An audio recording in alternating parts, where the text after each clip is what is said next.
Hello everyone, welcome to the session. दोस्तों, स्वागत करता हूं आपका हमारी इस नई सीरीज में। ये एक ऐसी सीरीज है जब हम जिसमें हम यूपीएससी, ईपीएफओ, एपीएफसी और ईओए एग्जाम के लिए डिफरेंट डिफरेंट कंपोनेंट को कवर करेंगे, वो भी 10 आवर्स के अंदर। ठीक है।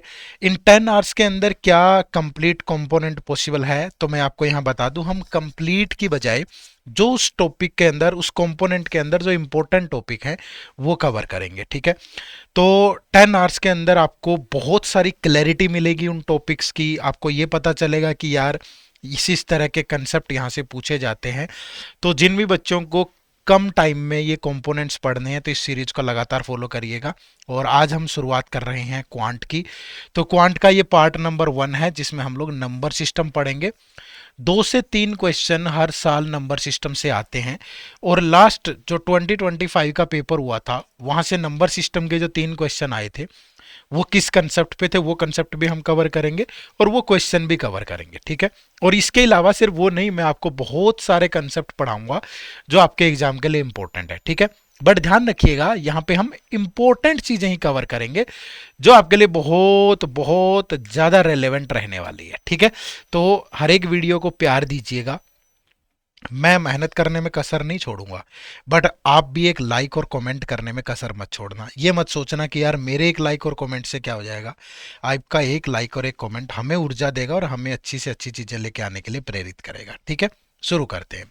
शुरू करने से पहले छोटी सी इन्फॉर्मेशन, अगर आप यूपीएससी, ईपीएफओ, ईओए और एपीएफसी एग्जाम के बारे में ज़्यादा नॉलेज नहीं रखते हैं, आपको डिकोडेड सिलेबस नहीं पता, आपको सैलरीज नहीं पता, आपको सब्जेक्ट वाइज स्ट्रेटेजी नहीं पता, या आपके पास प्रीवियस ईयर क्वेश्चन नहीं है वो भी डिटेल्ड सॉल्यूशन के साथ, तो आप इसी वीडियो के डिस्क्रिप्शन में जाएं। वहां जाकर के आपको हमारी इस फ्री गाइड बुक का लिंक मिलेगा। जाकर के इसे डाउनलोड करें और अपनी तैयारी को आगे बढ़ाएं। एब्सोल्युटली फ्री है, जरूर जाना। चलिए, ये जो क्वांट आपका कंपोनेंट है, इस क्वांट कंपोनेंट की आपके एग्जाम में क्या इंपॉर्टेंस है। ठीक है भाई। तो पहली चीज तो ये आपकी सिलेक्शन में बहुत बड़ा रोल अदा करता है। क्यों अदा करता है? क्योंकि हर साल यहां से 12 से 13 क्वेश्चन आते हैं और वो 12 से 13 क्वेश्चन प्रैक्टिकल अप्रोच के होते हैं। तो अगर आपकी कंसेप्ट पे पकड़ होगी तो आप आराम से सोल्व कर पाएंगे। ठीक है। तो ये 12 के 12 13 क्वेश्चन जो 2025 में 23 में आए थे, उनके तो मैं कंसेप्ट बिल्कुल भी मिस नहीं करूंगा। ठीक है। कंसेप्ट की बात कर रहा हूं मैं, क्वेश्चन नहीं करवाना मैंने यहाँ। एमसीक्यूज नहीं खेलेंगे भाई। पूरा कंसेप्ट प्रॉपर बता के कि पहले ऐसे सवाल आए हैं, आगे ऐसे सवाल आ सकते हैं। तो ये सारी चीजें डिटेल में डिस्कस होंगी। ठीक है भाई। चलो शुरू करें फिर आज का टॉपिक, नंबर सिस्टम। देखो, नंबर सिस्टम में सबसे पहले हमें नंबर्स के बारे में ही पता होना चाहिए। ठीक है भाई। तो नंबर्स के अंदर मैं बहुत ज़्यादा डिटेल में नहीं जाऊंगा। वैसे तो अगर मैं चाहूँ तो 1 1.5 घंटा सिर्फ नंबर्स पे ही पढ़ा सकता हूँ आपको, बट मुझे लगता है कि इतना ज़रूरी नहीं है। हम सिर्फ नेचुरल नंबर्स के बारे में जानेंगे। ठीक है। हम जानेंगे, नेचुरल नहीं होता, सेट ऑफ नेचुरल नंबर होता है। तो जो सेट ऑफ नेचुरल नंबर होता है वो क्या होता है?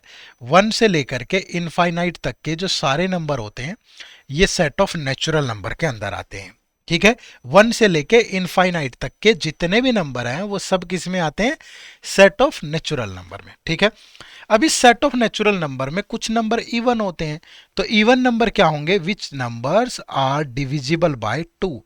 यानी कि सबसे छोटा नंबर जो सेट ऑफ नेचुरल नंबर का पार्ट है, उनमें 2 सबसे छोटा नंबर होगा जो इवन होगा। 2, 4, 6, 8, 10 अप टू इनफाइनाइट, ये सारे नंबर क्या हैं? इवन है, जिनके बारे में आपको पता होना चाहिए। ठीक है जी। उसके बाद नेक्स्ट आता है ओड नंबर। ओड क्या है भाई? Which are not divisible by 2। ऐसे नंबर जो 2 से डिवाइड नहीं होंगे। ठीक है भाई, उनको क्या बोलेंगे? ओड। तो वो नंबर जो सेट ऑफ नेचुरल नंबर का पार्ट हो बट वो ओड हैं, वो है 1, 3, 5, 7, 9, 11 अप टू इनफाइनाइट। ये सारे के सारे ओड नंबर हैं। ठीक है जी। उसके बाद नेक्स्ट है प्राइम नंबर। तो प्राइम नंबर क्या होंगे? वो नंबर जो नेचुरल नंबर का पार्ट हो, वो प्राइम नंबर क्या होते हैं? या सारे ही, वैसे तो डेफिनेशन तो एक ही है, जो क्या हो, वन एंड इटसेल्फ के अलावा किसी से डिवाइड ना हो। Number which are divisible by 1 and itself, जो सिर्फ खुद से भाग होते हैं या 1 से। ठीक है। डिविजिबल बाय 1 एंड इटसेल्फ, वो प्राइम नंबर होते हैं। जैसे सबसे छोटा प्राइम नंबर 2 है, फिर 3 है, 5 है, 7 है, 11 है, 13 है। 2 एकमात्र ऐसा प्राइम नंबर होता है जो इवन होता है। बाकी सारे प्राइम नंबर ओड होते हैं। समझ पा रहे हो भाई? टू एकमात्र ऐसा प्राइम नंबर है जो क्या होता है, इवन होता है, बाकी सारे ओड है। तो वो नंबर जो या तो खुद से डिवाइड होते हैं या वन से डिवाइड होते हैं, दो आर प्राइम नंबर। 2, 3, 5, 7, 11, 13, 17, इनको जरूर ध्यान रखिएगा, ये बहुत इंपॉर्टेंट है, इनसे बार बार क्वेश्चन आते हैं। अगला होता है को प्राइम।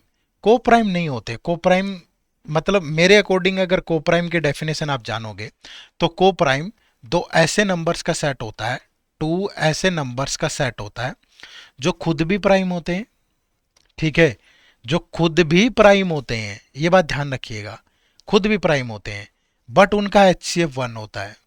ठीक है, जैसे मैं कहूं कि 5 और 11 ये दो नंबर को प्राइम है।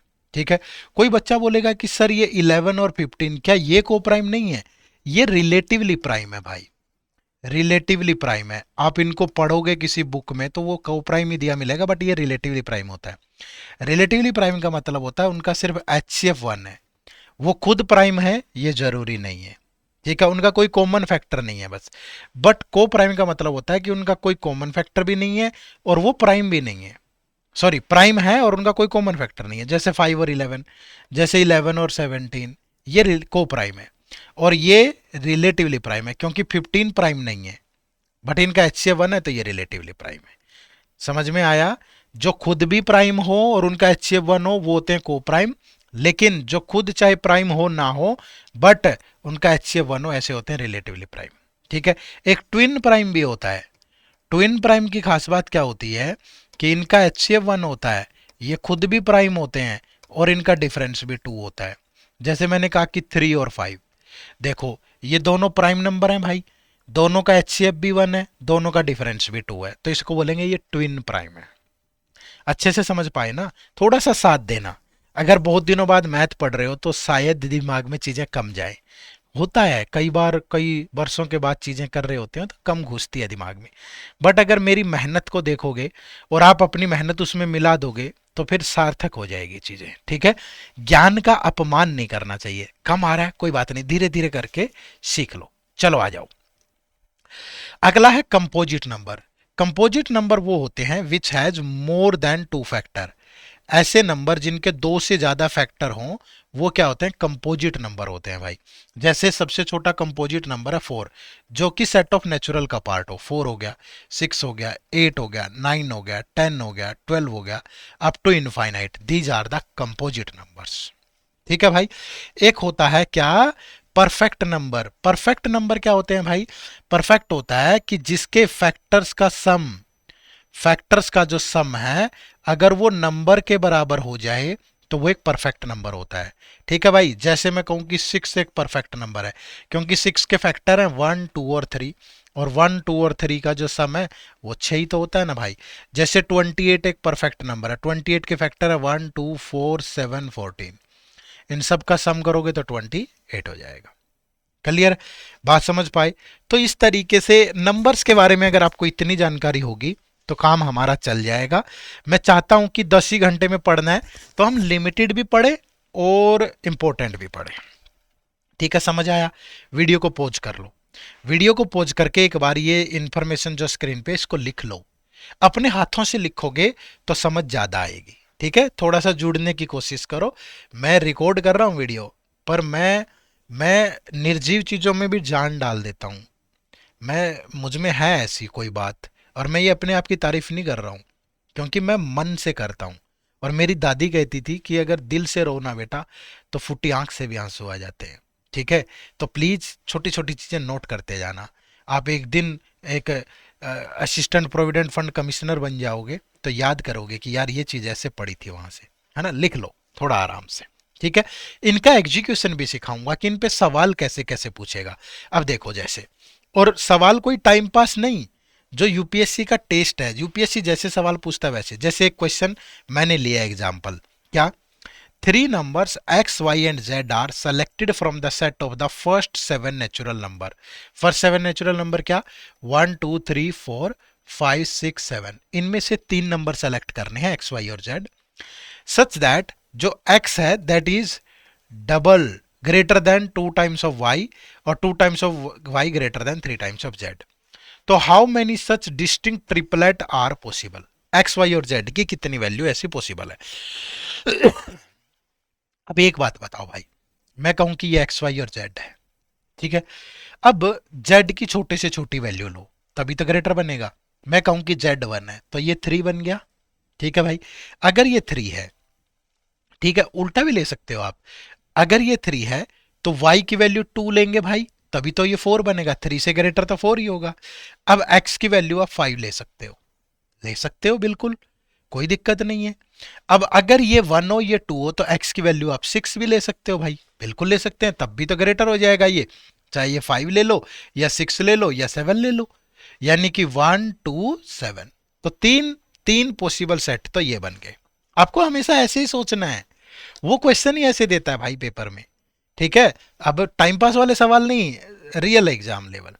अब क्या हो सकता है, अब ऐसा भी तो हो सकता है कि z की वैल्यू 1 है लेकिन y की वैल्यू 3 ले ले भाई, क्योंकि 3 टू जा कितना हो जाएगा 6, ये 3 है तो ये 6, तो ये 7 हो सकता है, तो ये 7 हो गया भाई। तो 137 ये भी एक ट्रिपलेट बन जाएगा, बोलो हाँ कि ना। ठीक है, अब आप ऑप्शन पे जाओ, 1 2 3 4, 4 तो हमारे सामने बन ही गए, तो आगे ट्राई करने की भी जरूरत नहीं है। वैसे पॉसिबल नहीं होगा, क्योंकि अगर z की वैल्यू मैं 2 ले लूंगा तो यही 6 बन गया, फिर ये इससे ग्रेटर है और फिर ये इससे ग्रेटर है, ऐसे कैसे पॉसिबल है, और मैक्सिमम वैल्यू 7 ही है हमारी, तो 4 ही ट्रिपलेट पॉसिबल है। समझ पा रहे हो। तो ये चीजें थोड़ी, मैं बार बार कहता हूं कि यूपीएससी की जो अप्रोच है ना प्रैक्टिकल है, ठीक है। अब देखो अगला एग्जाम्पल, अब ये ईपीएफओ 2025 में पूछा गया सवाल है, क्योंकि एपीएफसी और ईओओ का एक ही पेपर हुआ था तो मैंने यहाँ एपीएफसी ईओओ नहीं लिखा, ईपीएफओ 2025 का क्वेश्चन है, ठीक है भाई। क्या है, three distinct positive integer A B and C are such that B minus A is equal to C minus B, B minus A that is equal to C minus B, और जो a plus B plus C है that is equal to 12। What is the maximum number of such possible sets. ठीक है, आप यकीन मानो इसी channel पे एक 3 घंटे की वीडियो अवेलेबल है। आप यकीन मानो ये सवाल मैंने पिछले साल भी करवाया था बच्चों को, और आप देखो कि सेम इसी सेट पे सवाल आया 2025 में। मैंने पेपर से पहले करवाया था, मैं तारीफ नहीं कर रहा हूं आपकी, मैं आपको ये बात इसलिए कह रहा हूँ क्योंकि मैं सी सेट भी पढ़ाता हूँ, मैंने इस बार 2026 का सी सेट का पेपर भी सोल्व किया, मैं आईबीपीएस के भी बहुत सारे एग्जाम, तो मुझे अलग अलग एग्जाम की जो गवर्निंग बॉडी है उनका लहजा पता है कि कौन कैसे सवाल कैसी कैसी चीजें पूछता है, तो मैं वैसी चीजें पढ़ाता हूँ भाई, है ना। बाकी भगवान थोड़ा ना कि देख लेंगे कि क्या पूछेगा, बट जैसे जैसा मिजाज है, थोड़ा एक्सपीरियंस है, वैसा पढ़ा लेते हैं। अब देखो, b minus A is equal to C minus B, A plus B plus C is equal to 12। अब कैसे सोल्व होगा मेरे भाई, एक छोटी सी चीज समझो, अगर मैं इधर ले आता हूं इसको, ठीक है, अब मैं सिंपली b की वैल्यू निकालता हूं, b को मैं इधर ले आया तो b प्लस का हो जाएगा इधर आके, ठीक है, और ये a इधर आके प्लस का हो जाएगा c प्लस ए, तो 2b इज इक्वल टू किसके होगा, c प्लस ए के।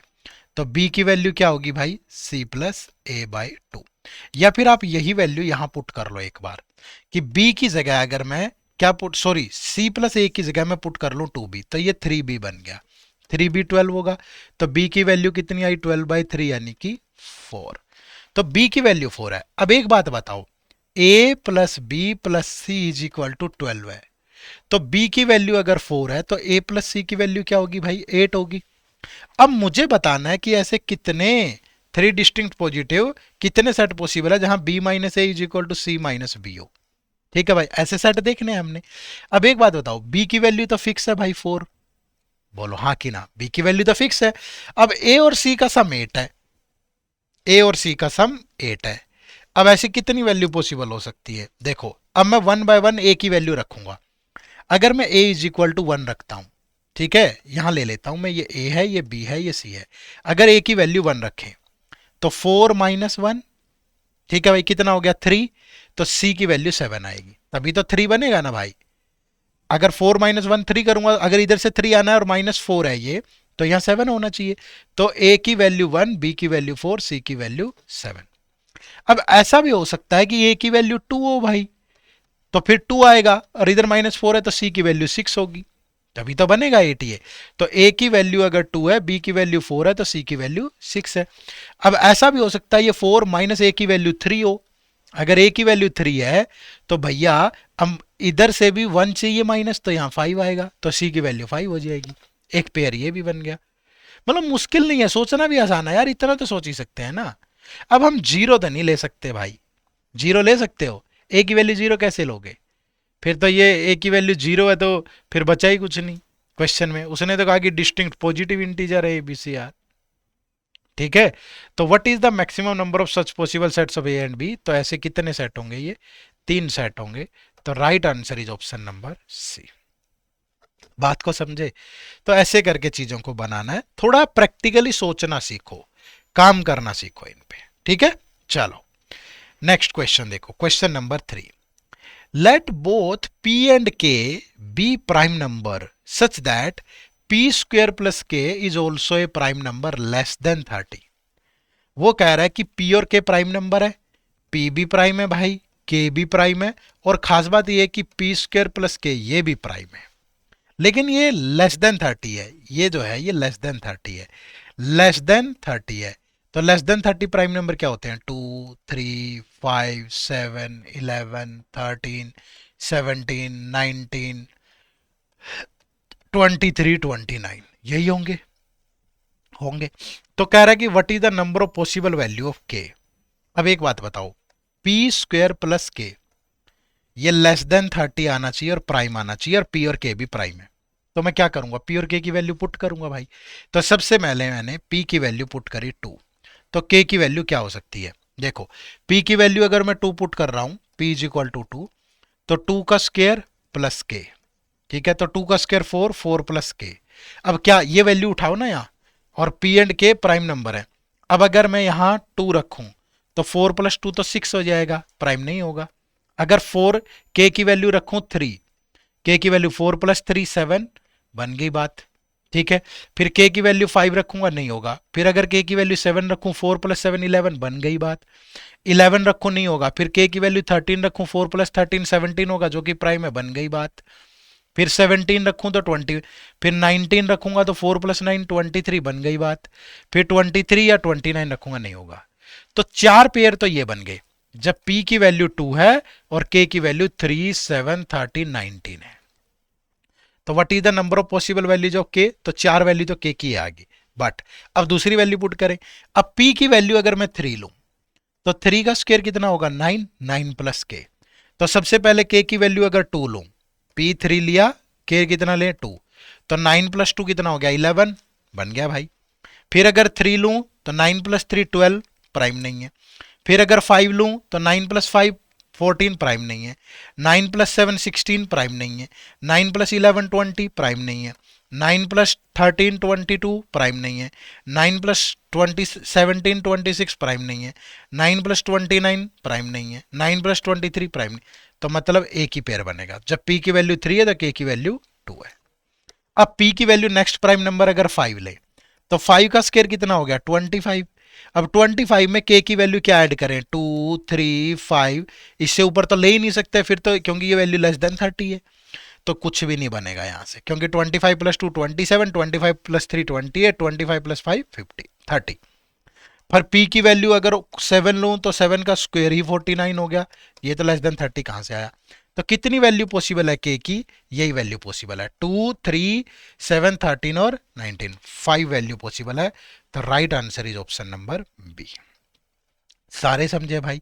अब ईपीएफओ कैसा सवाल पूछ रहा है प्राइम से, ऐसी ही चीजें पूछ रहा है भाई। देखो, ये ईपीएफओ 2025 में आया सवाल, क्या है? अब पता होना चाहिए सिर्फ प्राइम क्या होते हैं। क्या कह रहा है? 5 prime numbers are arranged in ascending order, ascending चढ़ते क्रम में। The ratio of the product of the first 3 of them to that of the last 3 of them is this. तो what is the difference between the smallest and the largest number? ये 5 prime number है, ए B C D और ए। क्या कह रहा है? अगर पहले 3 प्राइम नंबर की प्रोडक्ट और लास्ट के 3 नंबर की प्रोडक्ट करूं, तो ये रेशियो आता है 35:323 में। बोलो आता है? अब देखो, सी से सी कट गया, यानी कि A into B by D into E, that is 35:323। बोलो हाँ कि ना भाई? अब एक सिंपल सी चीज देखो, इस 35 के अगर मैं फैक्टर बनाऊं, तो 5 से गया 7, तो ये 5 इंटू 7 ही होगा भाई, और तो फैक्टर ही नहीं बनते। मतलब पहला प्राइम नंबर 5 है, दूसरा 7 है। अग में भी हो सकता है कि ये कॉन्टिन्यूस हो, ऐसा हो सकता है, कॉन्टिन्यूस भी हो सकते हैं बीच में। सपोज ये 13 है, फिर ये 11 भी हो सकता है, ये 13 हो सकता है, 17 हो सकता है, कुछ भी ऐसा बन सकता है। ठीक है, ये जरूरी नहीं है कि मतलब कॉन्जुगेटिव ही हो, बट कुछ ना कुछ निकल जाएगा। अब मैं इस 323 को ब्रेक करता हूं, तो ये 323 17 से गया भाई। जब ये 17 से जा रहा है ना, 17 1 जा, 17 9 जा, तो 35 का मतलब 5 इंटू 7, और 323 का मतलब 17 इंटू 19। तो मतलब ये लास्ट के दो नंबर 17 और 19 होंगे, और बीच वाला कुछ भी हो सकता है, बीच वाला कुछ भी हो सकता है, वो 11 भी हो सकता है, 13 भी हो सकता है भाई। बट हम उससे कोई मतलब ही नहीं है। क्यों नहीं है? क्योंकि पूछा क्या है, what is the difference between the smallest and the largest number. तो स्मॉलेस्ट क्या है 5, लार्जेस्ट क्या है 19, तो 5 और 19 का डिफरेंस इज 14। बाकी चीजों से हमें क्या मतलब है? तो हमारे क्वेश्चन का जवाब मिल गया। थोड़ा अप्रोच सीखो भाई, कंसेप्ट सीखो। अब जिसको भी नंबर्स के बारे में पता है, और जिसने ये चीजें करके देख ली कि मैं कैसे पोजीशन फिक्स कर रहा हूं और क्वेश्चन को सोल्व कर रहा हूं, ये चीजें अपने दिमाग में डालो, बनेगा सवाल, क्यों नहीं बनेगा भाई, है ना। चलो, तो 1 2 3 4 मैंने 4 एग्जाम्पल भी लिए, 2 PYQ भी लिए नंबर्स के बारे में। मतलब मैं तो नंबर्स के बारे में, आप हमारे एडिटैप यूपीएससी वाले चैनल को फॉलो करते हैं तो मतलब कई कई घंटों पढ़ाया हुआ है, 40 40 घंटे। पर हमारे एग्जाम के लिए जितना रेलेवेंट है वो इतना ही है। ठीक है, चलो नेक्स्ट आता है अगला concept, concept of unit digit. ये कंसेप्ट ऑफ यूनिट डिजिट क्या होता है भाई?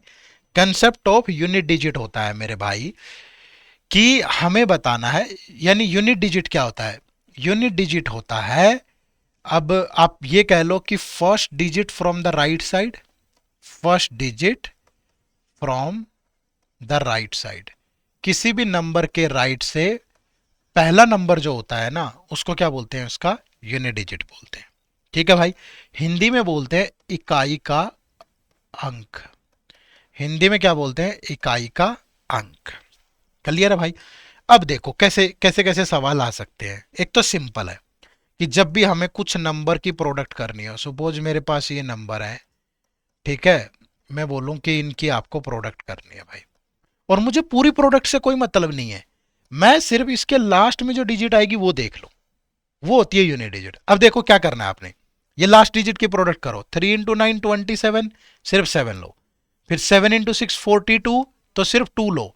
2 इंटू 8 16, 6 इंटू 7 42, तो लास्ट में 2 आया।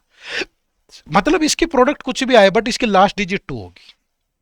इसको बोलते हैं कंसेप्ट ऑफ यूनिट डिजिट। तो इसको आपको ध्यान में रखना है। प्लस माइनस में भी ऐसा ही है, 23 49 56 38 47, अगर -62 -93 -54, अब ये भी करना है। देखो 3 + 9 12, 2 आया, 2 + 6 8, 8 + 8 6, 6 + 7 13। ठीक है, अब ये सम कर लो, 2 + 3 5, 5 + 4 9। अब इसमें से 9 माइनस होगा तो 13 - 9, लास्ट में 4 आएगा, बाकी कुछ भी हो।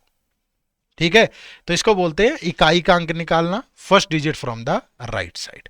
आपके जहन में बहुत आराम से रह सकता है। बट दिक्कत कहाँ आती है, प्रॉब्लम आती है जब वैल्यू बड़ी बड़ी जो हो। ठीक है, जब बड़ी बड़ी वैल्यूज हो, यानी कि जैसे किसी की पावर कुछ दे दिया, मैंने कहा कि ये बेस है XYZ, ये क्या है हमारा बेस, और इसकी पावर दे रखी है कुछ भी। जब हमें यहां निकालना हो तो तब थोड़ी प्रॉब्लम आती है, तो उस प्रॉब्लम का भी सॉल्यूशन कर देते हैं। आपको क्या ध्यान रखना है, जब भी कोई नंबर दे रखा है और उसकी पावर दे रखी है कुछ, तो आप बेस में ये यूनिट डिजिट देखो। मैंने बेस का यूनिट डिजिट ले लिया Z।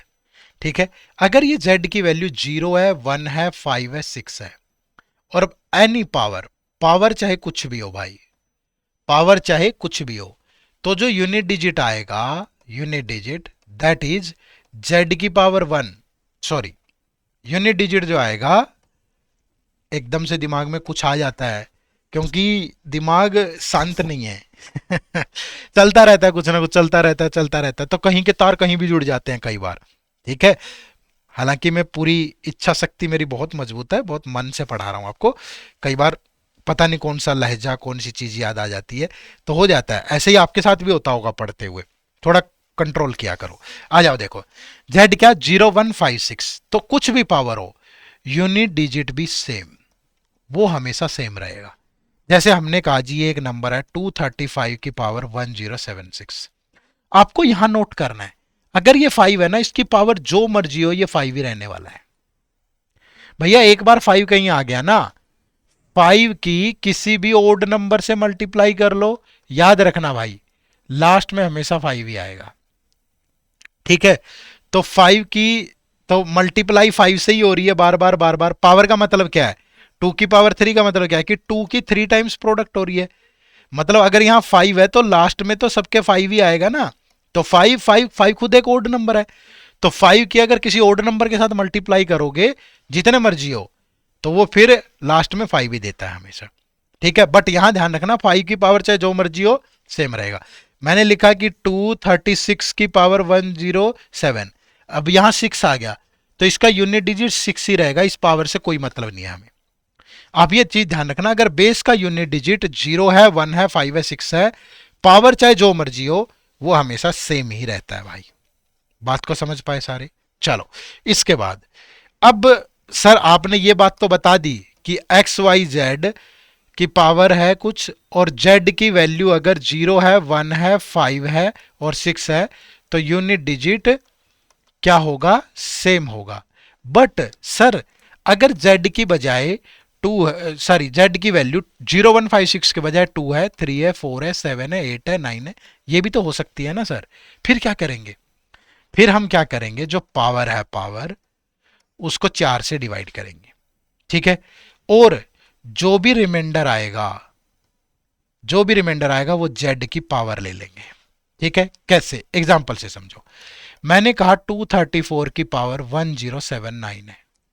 ठीक है भाई, आपको क्या करना है, यहां अगर 4 दिखा आपने तो इस पावर को 4 से डिवाइड करो, और 4 का डिविजिबिलिटी रूल होता है लास्ट की 2 डिजिट को डिवाइड कर लो सिर्फ। 79 को 4 से डिवाइड किया, 4 1 जा 4, 39 4 9 जा 36, तो बचा कितना 3।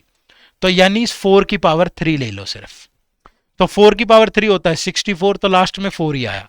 तो हमारा जो यहां पे इसका जो यूनिट डिजिट होगा, इसका जो यूनिट डिजिट होगा वो 4 ही होगा भाई। अगर सपोज ये होता कि 234 की पावर 1078 है, अब रिमाइंडर कितना आता 2, तो फिर 4 की पावर 2 ले लेंगे 16, तो इसका लास्ट डिजिट कितना है 6, तो इसका यूनिट डिजिट 6 होगा। क्लियर है, मतलब कुछ भी हो ऐसे जो रिमाइंडर आएगा, हाँ ये बात ध्यान रखना, रिमाइंडर अगर 1 आया तो जेड की पावर 1 लेनी है, रिमाइंडर 2 आया तो जेड की पावर 2 लेनी है, रिमाइंडर 3 आया तो जेड की पावर 3 लेनी है, लेकिन अगर रिमाइंडर 0 आया तो जेड की पावर 4 लेनी है। ठीक है, जैसे यहीं पे ऐसा होता है 234 की पावर 1080, अब ये तो 4 से डिवाइड हो रहा है तो 4 की पावर 4 ले लो, 256 होता है, तो लास्ट में कितना आया 6, राइट आंसर होगा। बात समझ पाए? कुछ भी है, मुझे लिया 78 की पावर 193, अब देखो ये 8 है भाई, तो इसको पावर को 4 से डिवाइड किया, 93 को 4 से डिवाइड करूंगा रिमाइंडर 1 आएगा, तो 8 की पावर 1, तो इसकी यूनिट डिजिट 8 ही होगी। यही होता 78 की पावर 194, तो अब 2 आता तो 8 की पावर 2 ले लो 64, तो लास्ट डिजिट 4। अब एक सवाल आपके दिमाग में यहां से ये भी आ सकता है कि सर 4 से क्यों डिवाइड करेंगे, बताता हूं ना भाई। देखो कोई भी नंबर ले लो, मैंने कहा कि 2 की पावर 1 क्या होता है 2, 2 की पावर 2 क्या होता है 4, 2 की पावर 3 क्या होता है 8, 2 की पावर 4 क्या होता है 16, 2 की पावर 5 क्या होता है 32, 2 की पावर 6 क्या होता है 64, 2 की पावर 7 क्या होता है 128, 2 की पावर 8 क्या होता है 256, 2 की पावर 9 क्या होता है 512, 2 की पावर 10 क्या होता है 1024। ठीक है, ये 2 की पावर सीख भी लो। ठीक है, सीखना क्यों जरूरी है बताता हूं। देखो पहली बात तो 4 के बाद यूनिट डिजिट रिपीट हो रही है, देखो फिर 4, फिर 8, फिर 6, देखो फिर 4 के बाद फिर रिपीट होगी, है ना। तो हर 4 4 का 4 की साइक्लिसिटी बन गई भाई, इसलिए 4 से डिवाइड किया। बात को समझे? अब ये 2 की पावर क्यों इंपॉर्टेंट है, इस बार यूपीएससी सीसेट 2026 में एक सवाल आया कि 2 की ऐसी कितनी इंटीग्रल पावर है, इंटीग्रल पावर जो 3 डिजिट देती है, जो 3 डिजिट में आएंगी। तो 3 डिजिट में कौन आया, 128, 256, 512, तो कितना आंसर था इसका? 3। यूपीएससी सीसेट 2026 का सवाल है कि 2 की ऐसी कितनी इंटीग्रल पावर होगी जिससे आंसर मिले, जिससे जो आंसर आएगा वो 3 डिजिट में आएगा। तो ऐसी कितनी? 2 की पावर 7, 2 की पावर 8, 2 की पावर 9, तो 2 की कितनी पावर है? ऐसी 3। देखो, और पेपर कितना टफ था, बट वहां भी आसान है, ढूंढना पड़ेगा भाई, कंसेप्ट अच्छा होना चाहिए। ठीक है, चलो ये समझ में आया सबको यूनिट डिजिट का कंसेप्ट। अब सवाल कैसे पूछता है, ईपीएफओ कैसे पूछता है, यूपीएससी कैसे पूछता है, वही लेंगे भाई, टाइम पास नहीं लेंगे। यहां पे जो मैंने क्वेश्चन, मैं जितने भी क्वेश्चन ले रहा हूं ना, या तो ये सीसेट के सवाल है या फिर ईपीएफओ के सवाल है, बाकी मैंने कुछ लिया ही नहीं है। ठीक है, मैंने वही लिए जो यूपीएससी पूछता है, बस एग्जाम्पल भी वही लिए हैं। देखो, what is the unit digit in the multiplication of this. अभी क्या बताया मैंने आपको कि अगर एक बार 5 आ गया, एक बार अगर 5 आ गया, उसकी किसी भी ओड नंबर से प्रोडक्ट करोगे तो उसके लास्ट में 5 ही आएगा, और ये सारे क्या हैं? ओड नंबर है भाई। तो आंसर इज 5। मात्र 5 सेकंड में आंसर आ जाएगा। कितना इंपॉर्टेंट है देखो, आप कर लो। अगर किसी को ये नहीं भी ध्यान आता तो आप ऐसे भी करोगे ना भाई। 1 into 3 3, 3 into 5 15। एक बार 5 आ गया, बस फिर 5 ही चलता चलेगा, 5 नहीं रुकने वाला फिर कभी भी। बात को समझे सारे? चलो नेक्स्ट क्वेश्चन। मैं एक बार ये देख लूं कि रिकॉर्डिंग हो भी रही है कि नहीं। मैं कई बार थोड़ा, आजकल दिन अच्छे नहीं चल रहे भाई, है ना। चलो आ जाओ, देखो question number 6। What is the right most digit preceding the zeros in the value of 30 की पावर 30। क्या कह रहा है कि अगर मैं 30 की पावर 30 को सोल्व कर लूं तो लास्ट में जीरो जीरो तो आएंगी, जीरो जीरो जीरो जीरो आएंगी भाई, पर कहीं जाके तो एक डिजिट आएगी ना। वो पहली डिजिट क्या आएगी ये बताओ। एक बात बताओ मेरे भाई, 30 को अगर मैं ब्रेक कर लूं, 30 को लिख सकता हूं 3 into 10 की पावर 30। इसको मैं ये लिख सकता हूं 3 की पावर 30 और 10 की पावर 30। बोलो भाई, लिख लिया ना। अब इधर से तो सारी जीरो ही आएगी ना भाई। भाई 10 की पावर तो जितने मर्जी ले लो, 10 की पावर को जितने मर्जी ले लो, वो तो हमेशा जीरो ही देगा ना भाई लास्ट में। अब इसको 10 की पावर 3 को मैं 5 से गुना करूं तो भैया 10 की पावर 3 1000 इंटू 5, तो ये तो 5000 हो गया ना भाई। तो मतलब ये जो पहली डिजिट आई है इसके कारण आई जी, इसके कारण थोड़ा ना आई, तो इससे हमें कोई मतलब नहीं है। ये चेक कर लो कि यहां से यूनिट डिजिट क्या आएगा। अगर हमें यह पता चल गया कि यहां से यूनिट डिजिट क्या आएगा, वही उसके पीछे जीरो लग जाएंगी, फिर वही तो होगा पहला डिजिट जो preceding the zero in the value of 30 की पावर 30 है, होगा ना भाई। अब ये क्या है? 3। और जब भी 3 हो हम क्या करते हैं? पावर को 4 से डिवाइड करते हैं, तो 4 7 जा 28, कितना बचा भाई? 2। तो मतलब मुझे यहाँ 3 की पावर 2 लेना है, तो कितना आया? 9। तो जीरोज के बाद क्या आएगा भाई? 9 आएगा। बात को समझे? बढ़िया सवाल, क्वालिटी क्वेश्चन ऐसे ही आपको पढ़ने हैं। ठीक है, चलो नेक्स्ट देखो। अब ये सवाल पूछा ईपीएफओ ईओएओ 2023 में, क्या? What is the digit in the unit place of this 2 की पावर 2 की पावर 100। ये नहीं है कि 2-3 ही क्वेश्चन आते हैं, बट वो अलग अलग कंसेप्ट के होते हैं, किसी साल किसी से, किसी साल किसी से। तो हम यहाँ इंपॉर्टेंट इंपॉर्टेंट सारे कंसेप्ट पढ़ रहे हैं। ठीक है, 2 की पावर 2 की पावर 100। ठीक है भाई, अब एक बात बताओ, ये क्या है यहाँ? 2। जब बेस में 2 हो तो पावर को 4 से डिवाइड करते हैं। बोलो भाई, करेंगे पावर को 4 से डिवाइड। अब 2 की प्रोडक्ट 100 टाइम्स है, 2 into 2, 2 into 2, तो अब ये 4 से कट जाएगा, ऐसे ही ये 4 से कट जाएगा, तो मतलब 2 की पावर 100 पूरा पूरा 4 से डिवाइड हो जाएगा, तो रिमाइंडर आया 0। और जब रिमाइंडर 0 आता है तो हम उसकी पावर कितनी लेते हैं? 4। तो मतलब 2 की पावर क्या ले लो? 4। तो 2 की पावर 4 का मतलब 16, तो लास्ट डिजिट 6, तो राइट आंसर इज सी। खत्म भाई। 2 की पावर 100 4 से कंप्लीटली डिवाइड हो जाएगा। और हमने क्या सीखा? जब रिमाइंडर 0 आए, कंप्लीटली डिवाइड का मतलब रिमाइंडर 0, और जब रिमाइंडर 0 हो तो बेस की पावर 4 लेनी है, तो 2 की पावर 4 16, तो लास्ट डिजिट 6, यही आंसर है। बोलो हाँ कि ना? क्लियर है? आगे बढ़े नेक्स्ट क्वेश्चन।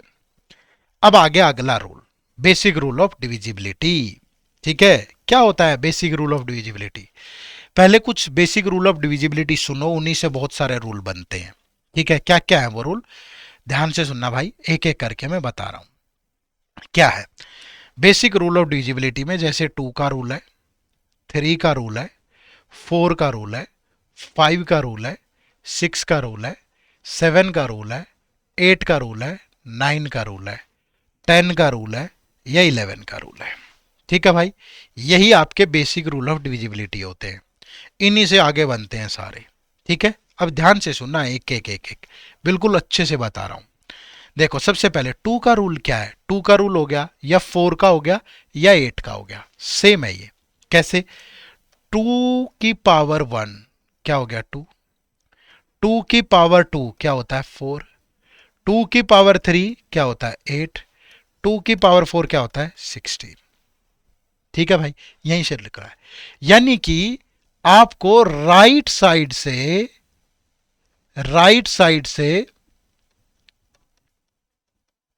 से डिजिट्स को डिवाइड करना है,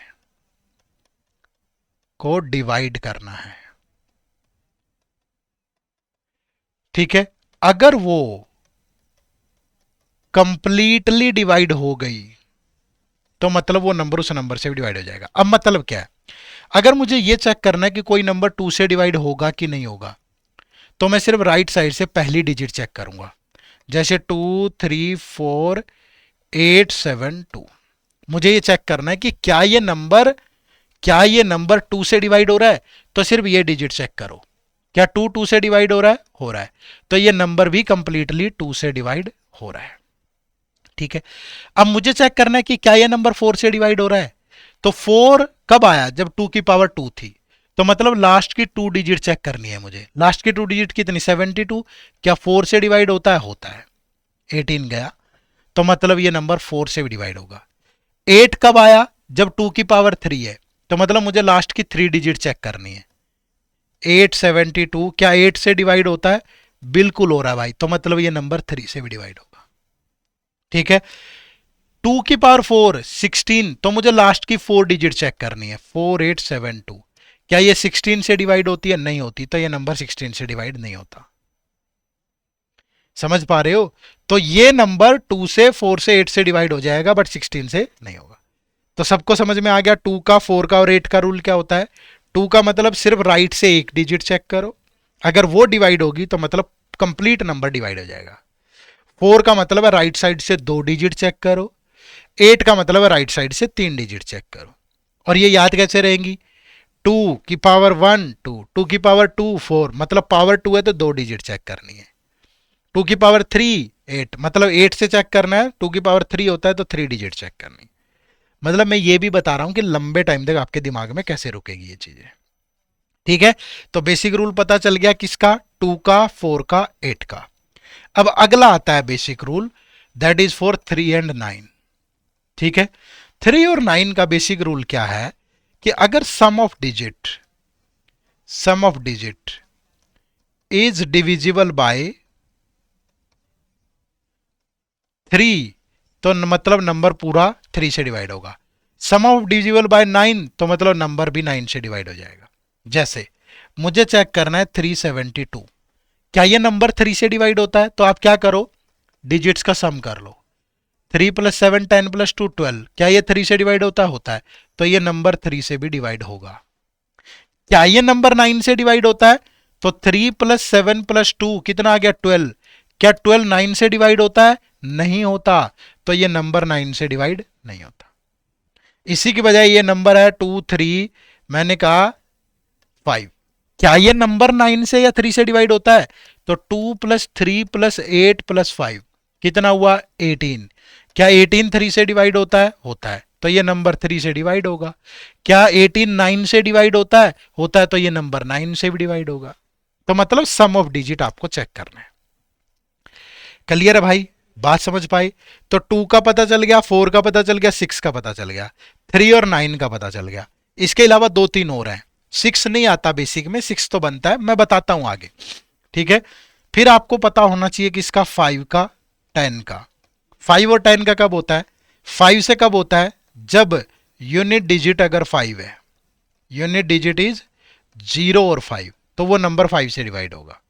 जैसे मैंने कहा कि 2375, ये लास्ट चेक करो, अगर यहां पे 5 है तो ये नंबर 5 से डिवाइड होगा, यहां 0 है तो होगा। अब कोई बोले कि 2374, यहां क्या 4, तो ये नंबर डिवाइड नहीं होगा 5 से। ठीक है। 10 से कब होगा? जब यूनिट डिजिट 0 हो। ठीक है, जब लास्ट में अगर उसके 0 है तो वो डिवाइड होगा, अदरवाइज नहीं होगा। क्लियर है भाई? एक आपको 11 का रूल पता होना चाहिए। 11 का रूल क्या होता है? जैसे मैंने कहा कि ये A B C D D E F ये कोई नंबर है, तो 11 का रूल क्या कहता है कि sum of digits on odd places minus sum of digits on even places that is equal to 0 और मल्टीपल ऑफ 11। अगर ये आ गया तो वो नंबर 11 से डिवाइड होगा। कहने का मतलब है sum of digit on odd places मतलब ए सी और ई, ए सी और ई माइनस बी डी और F, B plus D plus F that is equal to 0 और 11 का मल्टीपल, तो ये डिवाइड। मैं कहूं कि कोई नंबर है 2 3 4 और 6, ठीक है, मैंने बोला कि 8 5, क्या ये नंबर 11 से डिवाइड हो रहा है? देखो 2 plus 4 plus 8 minus 3 plus 6 plus 5, तो ये हो गया 12 और 2 14, ये 4 5 11 और 2 14, 0, तो मतलब ये नंबर 11 से डिवाइड होता है। क्लियर है भाई? एक होता है 7, ठीक है, एक 7 का भी ध्यान रख लो, हालांकि इतनी जरूरत नहीं पड़ेगी, 7 का बहुत थोड़ा टेढ़ा सा होता है रूल, ध्यान रख लो। फिर भी अगर 7 का रूल देखना है आपने, तो आप ऐसे करके देखो कि आपको क्या करना है, राइट साइड से 3 3 डिजिट के पेयर बनाने हैं, 1 2 3, ऑल्टरनेट पेयर का सम कर लो। जैसे ये पहला पेयर है, ये दूसरा, ये तीसरा। अब पहले पेयर का सम प्लस तीसरे पेयर का सम माइनस दूसरे पेयर का सम, का मतलब पहला पेयर और तीसरा पेयर का सम माइनस दूसरा और चौथा पेयर अगर है यहां, उनका सम। अगर ये 0 या 7 का मल्टीपल आ गया तो वो डिवाइड होगा, मतलब ज्यादा जरूरत भी नहीं पड़ती इसकी। ठीक है, इतनी सी बात ध्यान रखो। कई बार ऐसे भी चेक कर लेते हैं, जैसे 3 8 9 7 5 4 2, क्या ये नंबर 7 से डिवाइड हो रहा है? इसका डबल करते जाओ लास्ट डिजिट का, 2 2 जा 4 खत्म, फिर ये बच गया 3 8 9 7 5, फिर इसका डबल करो 10, फिर ये बच गया 3 8 8 7, फिर इसका डबल करो 14, ये बच गया 4 7 3, फिर इसका डबल करो 8, कितना बच गया 29। क्या ये 7 से डिवाइड होता है? नहीं होता, तो ये भी 7 से डिवाइड नहीं होगा। यानी लास्ट डिजिट का डबल करते जाओ करते जाओ, इतना मत घुसो, कोई दिक्कत नहीं है। ठीक है, हर चीज में पीएचडी नहीं करनी है, कोई दिक्कत नहीं है। छोटी छोटी जितनी चीजें बता रहा हूं इंपॉर्टेंट, इसकी ज्यादा जरूरत नहीं पड़ती, पड़ती भी है तो यही एक तरीका है। और ज्यादा ही पड़ जाए भाई, 7 से भाग करके देख लो, अगर बहुत ही कहीं दिक्कत पड़ेगी 7 से भाग कर लो। पर ऐसा नहीं होगा कि कोई चीज आसानी से कहीं अवेलेबल है और मैं आपको बता नहीं पा रहा हूं, मैं भी ठीक ठाक कर लेता हूं चीजों को। ठीक है, तो ये बेसिक रूल है 2 का, 3 का, 5 का, 7 का, दोबारा से लिख देता हूं, 2 3 4 5 7 9 10 11। ठीक है, ये आपके बेसिक रूल है, इनका आपको पता होना चाहिए। ठीक है भाई, ये क्या है आपके बेसिक रूल, इनका आपको पता होना चाहिए। अब आप कहोगे सर कहां बहुत बड़े बड़े क्वेश्चन आ जाते हैं। ठीक है, तो जब भी बड़े बड़े क्वेश्चन आए तो आप क्या करोगे कि जैसे हमें देखना है कि कोई नंबर क्या 44 से डिवाइड हो रहा है, ये चेक करना है, तो 44 को इनमें ब्रेक कर लो, 4 इंटू 11। अगर कोई नंबर 4 और 11 दोनों से डिवाइड हो गया तो वो 44 से भी हो जाएगा। आप कहोगे सर 6 का नहीं बताया आपने, भैया 6 इन्हीं में ब्रेक हो गया, 6 को लिख सकते हो 2 इंटू 3, कि अगर कोई नंबर 2 और 3 दोनों से डिवाइड हो गया तो वो 6 से भी हो जाएगा। जैसे मैंने लिखा 216, क्या ये नंबर 6 से डिवाइड होता है? देखो, क्या ये नंबर 2 से डिवाइड होता है? 6/2 होता है। क्या ये नंबर 3 से डिवाइड होता है? डिजिट्स का सम किया 9, 3 से भी होता है, तो मतलब ये 6 से भी हो जाएगा। समझ पा रहे हो ना? मतलब बाकी सारी चीजें इन्हीं से बनती हैं। मैंने चेक करना है कि कोई नंबर 35 से डिवाइड हो रहा है कि नहीं। 35 का मतलब है 5 इंटू 7, अगर वो 5 और 7 दोनों से डिवाइड हो गया तो मतलब वो 35 से डिवाइड हो जाएगा। ठीक है भाई, मैं कहूं कि ये एक नंबर है 1435, मुझे ये देखना है कि क्या ये 35 से डिवाइड होगा। पहले देखो 5 से हो रहा है, लास्ट डिजिट 5 हो रहा है, अब 7 से हो रहा है कि नहीं। अब क्या करूं, इसका डबल कर दूं, 5 का डबल 10, कितना बचा भाई 133, फिर इसका डबल कर दूं 6, कितना बचा 7, 7 से भी हो रहा है, तो मतलब ये 35 से भी हो रहा है। कोई भी आ जाए भाई, मतलब इन्हीं का मल्टीपल है, ब्रेक करते जाओ। तो मैंने आपको सिर्फ 4-5 रूल नहीं बताए, मैंने आपको पूरा बता दिया कि कैसे ये चीजें काम आएंगी। क्लियर है? अब इस पे सवाल कैसे हो सकते हैं, क्वेश्चन तो देखने पड़ेंगे भाई। तो क्वेश्चन देखते हैं इस पे। ये देखो क्वेश्चन नंबर 8 क्या दिया है, two statements are given followed by two conclusion. दो स्टेटमेंट है फॉलोड बाय दो कंक्लूजन है। स्टेटमेंट क्या है, all numbers are divisible by two, all numbers are divisible by three. कब पॉसिबल हो सकता है, जब all numbers are divisible by six. भाई नंबर 2 से भी डिवाइड हो रहे हैं और 3 से भी हो रहे हैं, कब पॉसिबल है, तो 6 ही होगा। अब सोच रहे होंगे 2 होगा 3 होगा, कहां हो रहा है ये 3 से नहीं हो रहा, ये 2 से नहीं हो रहा। अगर मैं 4 ले लूं तो ये 2 से नहीं हो रहा, सॉरी 2 से हो रहा है 3 से नहीं हो रहा। अगर 5 लूंगा तो ये किसी से नहीं हो रहा। तो वो नंबर ही आएंगे जो 6 से डिवाइड हो। समझ रहे हो, ये यूपीएससी का लहजा है।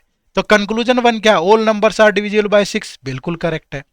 All numbers are divisible by 4 नहीं होगा भाई, क्योंकि 6 ही 4 से डिवाइड नहीं होता। तो which of the above conclusion logically follows from the two statement, only conclusion 1। ऐसे काम आएंगे ये सवाल। कैसे कैसे आ रहे हैं ये भी देखो। ये देखो ईपीएफओ ईओएओ 2023 में आया भाई, कैसा सवाल है। The 8 digit number 789459XY is divisible by 88 where x and y are digits, तो what are the possible value of x and y। 789459XY, ये नंबर 88 से डिवाइड हो रहा है। मैंने क्या कहा था, ब्रेक कर लो। 88 को अगर मैं ब्रेक करूं तो 8 इंटू 11, मतलब अगर ये नंबर 8 से भी डिवाइड होता है और 11 से भी होता है। अब 11 का डिविजिबिलिटी रूल क्या है, sum of digits on odd places minus sum of digit on even places. 8 plus 4 plus 9 plus y, ये 11 से डिवाइड होगा। अब ये देखो 7 plus 9 16, 21 plus x, 8 4 12 9 21 minus x, 7 9 और 7 16 5 21 और माइनस 20, कुछ गड़बड़ तो नहीं कर दी ना, 7 8 9 4 5 9, 7 प्लस 9 प्लस 5 प्लस एक्स, और ये minus 8 plus 4 plus 9 plus y, 21 plus x minus 21 minus y. तो ये कैंसिल हो गया भाई 21 से 20। तो x माइनस वाई 11 से डिवाइड होगा, और x और y दो डिजिट है भाई। x माइनस वाई की वैल्यू या तो 0 आएगी, या फिर 11 आएगा, या 22 आएगा, कुछ भी आएगा। माइनस में भी आ सकता है, -11 -22। अब कब पॉसिबल है ये कि x माइनस वाई क्या आ जाए 0। ठीक है, अब आप अगर यहां ऑप्शंस में जाओगे तो x माइनस वाई 0 आपको ना तो यहां मिलेगा ना आपको यहां मिलेगा, तो दो ही ऑप्शन बचते हैं बी और डी। तो अब 8 का डिविजिबिलिटी रूल कहता है लास्ट की 3 डिजिट, तो 9xy डिवाइड बाई 8। अब मैं या तो x और y की वैल्यू 2 2 ले लूं, तो 9 2 2, अगर मैं इसको 8 से डिवाइड करूं, 8 1 जा 8, फिर बचा 12, 8 1 जा 8, फिर बचा 42, तो नहीं जाएगा। फिर मैं दूसरा ऑप्शन उठाऊंगा, तो 9 4 4, अगर मैं इसको 8 से डिवाइड करूं, 8 1 जा 8, बचा 14, 8 1 जा 8, फिर 64, 8 8 जा 64। तो इससे पॉसिबल है भाई। तो what are the possible value of x and y, 4 and 4। बात समझे? तो इस तरीके से चीजों को करना था भाई, आराम से बिल्कुल कर सकते थे। ठीक है, तो मैं कोशिश कर रहा हूं कि 2021 का पेपर, 23 का पेपर, 25 का पेपर, उनके सवाल तो मिस ना करूं। उनके कंसेप्ट तो जितने भी आए हुए हैं वो सारे के सारे बता दूं। बहुत पहले वाले भी बताऊंगा, बट ये तो मैं प्रायोरिटी पे ले रहा हूं। ठीक है, चलो उसके बाद नेक्स्ट कंसेप्ट है concept of HCF and LCM. HCF और एलसीएम में आपको सिंपली पता हो बस कि एचसीएफ और एलसीएम क्या होते हैं और कैसे निकाले जाते हैं, तो भी आप चीजों को कर लेंगे। पहले तो आपको मतलब ही पता होना चाहिए कि एचसीएफ क्या होता है, एलसीएम क्या होता है। सुनो ध्यान से, एचसीएफ का मतलब होता है हाईएस्ट कॉमन फैक्टर। ठीक है, ये डेफिनेशन बहुत इंपॉर्टेंट है। आप यकीन मानो ईपीएफओ में सवाल इसी डेफिनेशन पे ही आया हुआ है, आप अन्यथा सवाल ही नहीं समझ पाएंगे। एलसीएम का मतलब क्या, लीस्ट कॉमन मल्टीप्लायर। समझ रहे हो ना। अब जैसे दो नंबर है मेरे पास, एक नंबर है 120, एक नंबर है मैंने कहा कि 180। ठीक है भाई, मुझे क्या करना है, इसके फैक्टर देखने हैं भाई। तो 120 के फैक्टर क्या होंगे, 120 होगा, 60 होगा, 40 होगा, 30 होगा, ये इसके फैक्टर होंगे। अब 180 के फैक्टर क्या होंगे भाई, 180 होगा, 90 होगा, 60 होगा, 45 होगा, ठीक है, 36 होगा, 30 होगा, बहुत सारे फैक्टर होंगे।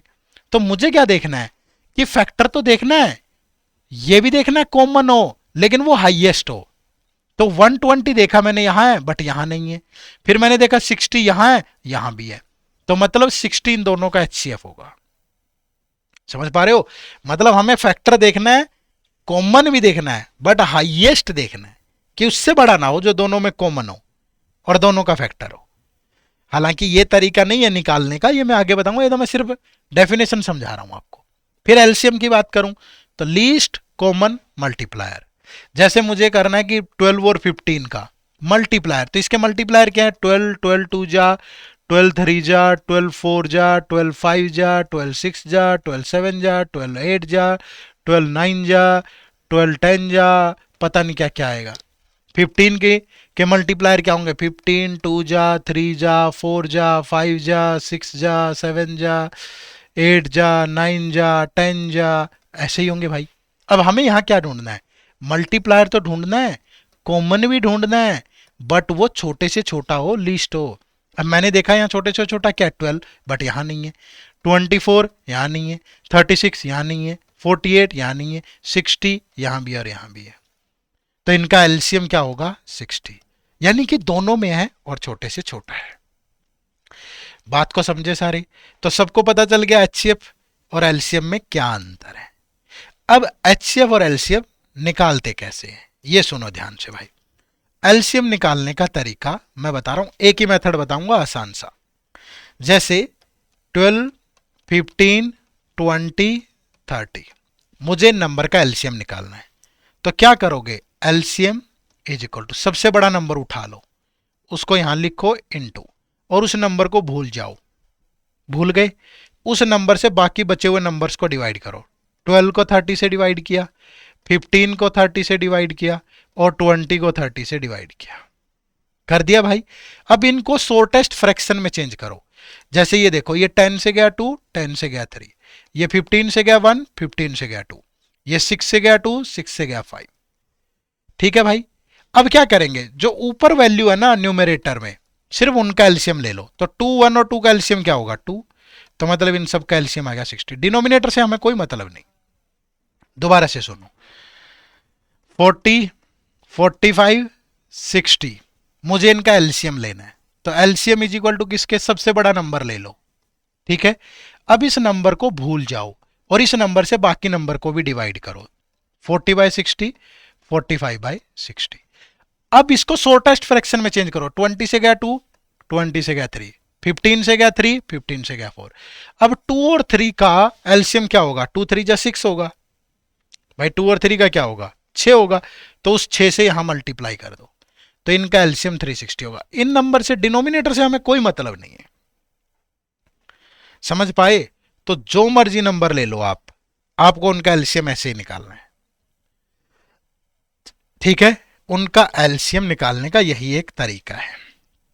ठीक है, जो मर्जी नंबर उठा लो, मैंने कहा 10, 15, 20, 45, 80, मुझे इन सबका एलसीएम बताना है। तो LCM is equal to 80 into 80 को लेके 80 को भूल जाओ, सारे नंबर्स को 80 से डिवाइड करो, सबको। ठीक है, अब ये 10 से गया ऊपर 1, नीचे 8, फिर ये 5 से गया 3, नीचे गया 16, 20 से गया 1, 20 से गया जो मर्जी आए, नीचे से कोई मतलब नहीं, 5 से गया 9, 5 से गया 16, अब ऊपर 1 है, 3 है, 1 है, 9 है, इनका एलसीएम क्या होगा 9, तो इंटू 9, तो कितना हो गया 7। ये इनका एलसीएम आ गया।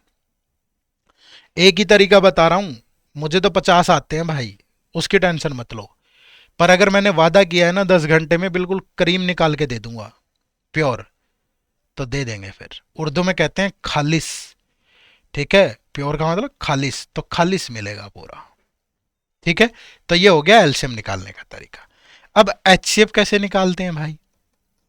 एचसीएफ 2 या 3 नंबर्स का कैसे निकालना है? देखो मेरे पास 2 नंबर है, मैंने कहा कि ये 20 और ये 35 है, मुझे ये बताना है कि इनका एचसीएफ क्या होगा। तो आपको क्या करना है, बड़ा नंबर अंदर रखना है, छोटे नंबर से डिवाइड करना है। 35 अंदर गया, 20 से डिवाइड करेंगे 1, अब रिमाइंडर आ गया 15। अब ये रिमाइंडर तो डिवाइजर बन जाएगा, और जो पहले वाला डिवाइजर है वो अंदर चला जाएगा, वो डिविडेंड बन जाएगा। देखो फिर 1 से गया, फिर बच गया 5, अब ये तो डिवाइजर बन गया, और जो पहले वाला डिवाइजर है वो डिविडेंड, 5 से गया 3। तो जहां जाकर के ये कंप्लीटली डिवाइड हो जाए, तो जो लास्ट डिवाइजर है वही एचसीएफ होगा। तो इनका एचसीएफ कितना होगा 5। ठीक है, इनका एचसीएफ कितना होगा 5 होगा। बात ध्यान में रहेगी सबको। तो ऐसे करना है आपको। ठीक है, कोई भी नंबर उठा लो, मैंने कहा 180 245, बताइए इनका एचसीएफ क्या होगा। बड़ा नंबर अंदर जाएगा, छोटे नंबर से डिवाइड करेंगे।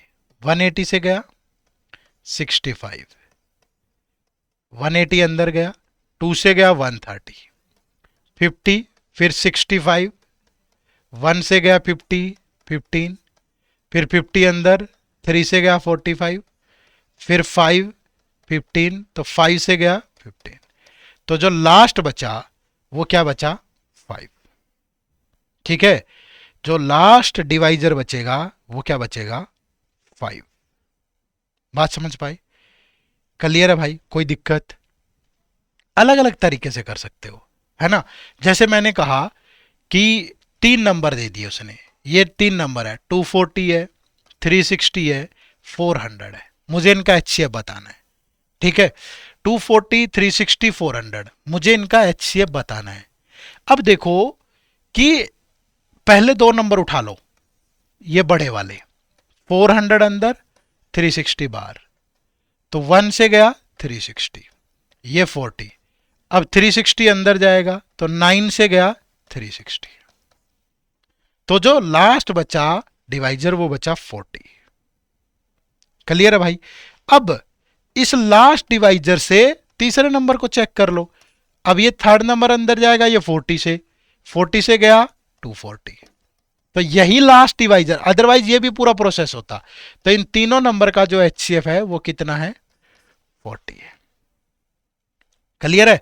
तीनों नंबर्स का जो एचसीएफ है वो क्या है 40 है। क्लियर है भाई? बात समझ पाए सारे? कोई दिक्कत? तो ऐसे करके आप एलसीएम और एचसीएफ निकाल सकते हो। ठीक है, इसमें एक छोटा सा पॉइंट और ऐड कर देता हूं मैं। जैसे आपको फ्रैक्शंस दिए हैं, कभी डेसिमल में या फ्रैक्शन में निकालना है, a/b c/d, इन दोनों फ्रैक्शंस का आपको अगर एलसीएम बताना है तो आप एलसीएम ऑफ न्यूमरेटर ले लो, divide by HCF of denominator ले लो। ठीक है, या फिर अगर आपको एचसीएफ निकालना है तो एचसीएफ ऑफ न्यूमरेटर ले लो, एलसीएम ऑफ डिनोमिनेटर ले लो। ठीक है, एचसीएफ ऑफ न्यूमरेटर ले लो और एलसीएम ऑफ डिनोमिनेटर ले लो। अब एग्जाम्पल से समझा देता हूं। सपोज मेरे पास ये नंबर है 4/9, मुझे अगर इनका एलसीएम लेना है तो ये 3 और 4 का तो एलसीएम ले लो 12, और 5 और 9 का एचसीएफ 1 होगा। और अगर मुझे इनका एचसीएफ लेना है तो 3 और 4 का एचसीएफ ले लो 1 होगा, क्योंकि प्राइम नंबर है, एक प्राइम आ गया तो उसका एचसीएफ 1 ही होगा। और नीचे 5 और 9 का एलसीएम 45 होगा। खत्म। तो एलसीएम इनका 12 और एचसीएफ 1/45। बोलो बात को समझ पाए? तो सबको ये निकालना आना चाहिए, ठीक है। दूसरा, एक दो छोटी छोटी बातें और ध्यान रख लो। कोई भी दो नंबर जो होते हैं, एनी टू नंबर्स, कोई भी टू नंबर है, ठीक है, तो हमेशा क्या होता है, product of two numbers is equal to हमेशा देयर एचसीएफ इंटू एलसीएम। ये मैंने क्यों बताया?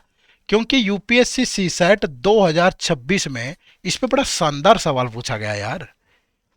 हालांकि मैंने लिया नहीं है यहां वो, ताकि आप थोड़े उस दूसरी डायरेक्शन में भी ना मुड़ जाएं। बड़ा बहुत शानदार सवाल था इसी कंसेप्ट पे, चेक कर लो हमेशा। मैंने कहा कि दो नंबर हैं 10 और 15, अगर मैं इनका एचसीएफ लूंगा तो 5 आएगा, अगर मैं इनका एलसीएम लूंगा तो 30 आएगा। देख लो 10 into 15 that is equal to 5 into 30। तो ये भी 150 और ये भी 150, ठीक है, दोनों ही सेम है। कोई दिक्कत हो तो बताओ, कर सकते हो आराम से, ठीक है। चलो, अब इस पे कैसे सवाल पूछे गए, ये 2023 में पूछा गया क्वेश्चन है ईपीएफओ ईओएओ में। तो एक बार ध्यान से देखो, इसको पढ़ो, मैं तब तक एक घूंट पानी पी लूं।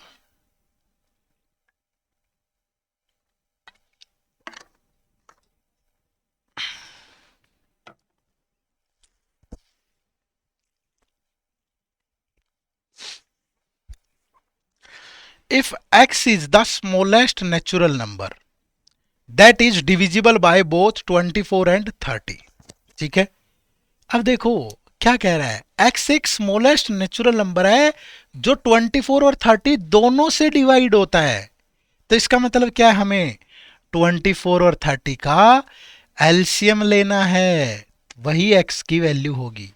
तो 24 और 30 का एलसीएम कैसे लोगे, 30 इंटू, इसको भूल जाओ, 24 को 30 से डिवाइड करो, 6 से गया 4, 6 से गया 5, तो ऊपर वाली वैल्यू 4, तो इनका एलसीएम आ गया 120। तो x की वैल्यू क्या आ गई, 120। आगे क्या कह रहा है, whereas y is the largest natural number that divide both 36 and 100। ऐसा बड़े से बड़ा नंबर जो 36 और 100 दोनों को डिवाइड करता हो। तो मतलब इनका क्या लेना है, एचसीएफ, वो y की वैल्यू होगी भाई। एचसीएफ कैसे लेते हैं, 100 अंदर जाएगा, 36 से डिवाइड किया, 36 2 जा 72, ये 28, फिर 36 अंदर गया 1 से, 28 तो ये बचा 8, फिर 28 अंदर गया, 8 3 जा 24, फिर ये 4, फिर ये 8 अंदर गया, 4 2 जा 8, तो ये कितना आ गया 4। तो y इनका एचसीएफ 4 आया, तो y की वैल्यू 4 आई, ठीक है। तो मतलब x 120, y की वैल्यू 4, अगर इन दोनों का डिफरेंस लेना है x माइनस वाई, तो 120 माइनस 416। तो right answer is option number A. Clear है, बात समझ पाए भाई? तो ऑप्शन नंबर ए आपके सवाल का बिल्कुल सही जवाब है। कोई दिक्कत हो तो बताइए, कर सकते हैं। चलो आगे बढ़े, नेक्स्ट क्वेश्चन। अब अगला कंसेप्ट आ जाता है। मैं कोशिश कर रहा हूं कि लिमिटेड टाइम में भी मुझे खत्म करना है, तो मैं बहुत सारे एग्जांपल नहीं ले रहा हूं, रेलेवेंट चीजें ले रहा हूं, ठीक है। चलो अगला कंसेप्ट है कंसेप्ट ऑफ रिमाइंडर। रिमाइंडर क्या होता है समझते हो? रिमाइंडर मतलब ये क्या होता है, डिविडेंड, डिविडेंड, ठीक है। ये क्या होता है, डिवाइजर। ये क्या होता है, क्वोशिएंट। और जो यहां बच जाता है ना, उसको बोलते हैं रिमाइंडर, ठीक है। अब वो आपसे इतना आसान तो पूछेगा नहीं भाई कि 45 को अगर 8 से डिवाइड करूं तो रिमाइंडर क्या आएगा, कोई भी कर देगा 45, 8 5 जा 40, तो बचा 5, तो राइट रिमाइंडर आ गया 5। नहीं, थोड़े मुश्किल बड़ी चीजें पूछता है, तो उनको कैसे सोल्व करना है वही मैं बताऊंगा, ठीक है। तो रिमाइंडर के अंदर अलग अलग चीजें होती हैं भाई, ठीक है। अलग अलग चीजें होती है, मैं वो क्वेश्चन के माध्यम से ही बताऊंगा, आप समझने की कोशिश करना, ठीक है। जैसे इतना मुश्किल सवाल पूछा उसने, what is the remainder when this is divided by 100। जब भी आपके हाथ पैर फूल जाए यार, 85 into 87 into 89 into 91 into 95 into 96, यार इन सब की गुणा करनी है मुझे, फिर 100 से डिवाइड करना है, इसका रिमाइंडर मैं कैसे निकालूंगा, मुश्किल है ना। तो वहां पे काम आएगा आपको सिंप्लीफिकेशन रूल। कौन सा रूल? Simplification rule in number system, in remainder. ठीक है, कैसे? इसको सिंप्लीफाई करो, ध्यान रखना यहां लिखते जाना जिससे सिंप्लीफाई करो। जैसे ऊपर नीचे मैंने यहां 5 से काट दिया तो ये 20, ये 5 से काट दिया 19, तो यहां 5 लिख लो। ध्यान से भाई, एक एक स्टेप।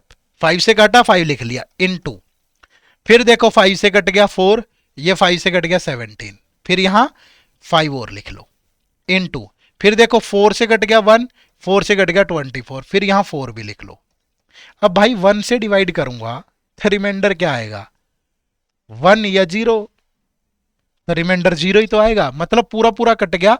तो जो बच गया ना काटने के बाद, जो यहां काटने के बाद बच गया रिमाइंडर 0, उसको यहां मल्टीप्लाई कर दो। सपोज यहां 2 बच जाता काटने के बाद, तो 2 से ही मल्टीप्लाई करते। अब 0 बचा, 0 से मल्टीप्लाई कर दो, किसी को भी 0 से मल्टीप्लाई करोगे तो रिमाइंडर 0, खत्म। जरूरी नहीं है कटेगा, समझ पा रहे हो ना। मैंने लिख दिया 32 इंटू 57 इंटू 93 इंटू 86, इसको डिवाइड करना है 44 से, बताओ रिमाइंडर क्या होगा। तो आपको यहां इसको सिंपलीफाई कर लो। रिमाइंडर ये 4 से गया 11, ये 4 से गया 8, तो पहले तो लिखो 4 इंटू। अब रिमाइंडर देखो क्या होगा। अब 8 को 11 से डिवाइड करें तो 8 ही होगा, 57 को 11 से डिवाइड करें तो 2 रिमाइंडर आएगा, 93 को 11 से डिवाइड करें तो 5 रिमाइंडर आएगा, 11 8 जा। 86 को 11 से डिवाइड करें तो रिमाइंडर आता है 9। अब इन सबकी मल्टीप्लाई कर लो दोबारा, 5 2 जा 10, 10 9 जा 90, 98 जा 720। अब 720 तो रिमाइंडर नहीं हो सकता ना 11 से डिवाइड करने पे, फिर इसको 11 से डिवाइड करो, 11 6 जा 66, फिर कितना बचा भाई 60, 11 5 जा 55, तो यहां से रिमाइंडर 5 आया। अब इस 4 को इस 5 से मल्टीप्लाई करो तो इसका फाइनल रिमाइंडर 20 होगा। समझ पा रहे हो? फाइनल रिमाइंडर क्या होगा? 20। This is how the simplification rule works, कैसे काम करता है। बात को समझे सारी? चलो क्वेश्चन के माध्यम से ही समझाने की कोशिश की मैंने। देखो अगला सवाल आ गया फिर, what is the remainder when this is divided by 100? 51 into 27 into 35 into 62 into 75, that is divided by 100। Remainder क्या? पहले देखो सिंप्लीफाई हो रहा है, 25 से गया 4, 25 से गया 3, 25 इंटू, फिर 2 से गया 2, 2 से गया 31 इंटू 2। अब किसी भी नंबर को हम 2 से डिवाइड करें तो रिमाइंडर 1 ही तो हो सकता है ना भाई, या तो वो 2 से कंप्लीटली डिवाइड होगा तो रिमाइंडर 0 आएगा या 1 आएगा। अब इनमें से कोई भी नंबर 2 से तो डिवाइड हो नहीं रहा, तो रिमाइंडर 1 ही आएगा ना भाई, फिर क्यों पूरा इतना तामझाम करना। तो ये इंटू 1 कर दो, तो राइट आंसर इज 50, तो फाइनल रिमाइंडर इज 50। बात को समझे? This is called the simplification rule. ठीक है, चलो नेक्स्ट। अब देखो जैसे ये क्वेश्चन ईओ एओ 2017 में सिंपल भी आ जाते हैं बहुत बार। Suppose the remainder obtained while dividing x by 61 is 2। अगर मैं x को 61 से डिवाइड करूं तो रिमाइंडर 2 आता है। ठीक है भाई, what is the remainder obtained while dividing x की पावर 7 बाय 61? ठीक है भाई, एक बात ध्यान रखना, अगर ये सेम है, ठीक है, डिवाइजर सेम है, डिवाइजर सेम है, तो dividend is directly proportional to remainder. ठीक है, change on dividend is directly proportional to remainder. अब डिविडेंड में क्या चेंज हुआ? x से x की पावर 7 होगी, तो रिमाइंडर भी क्या होगा? 2 की पावर 7। अब 2 की पावर 7 क्या होता है भाई? 128।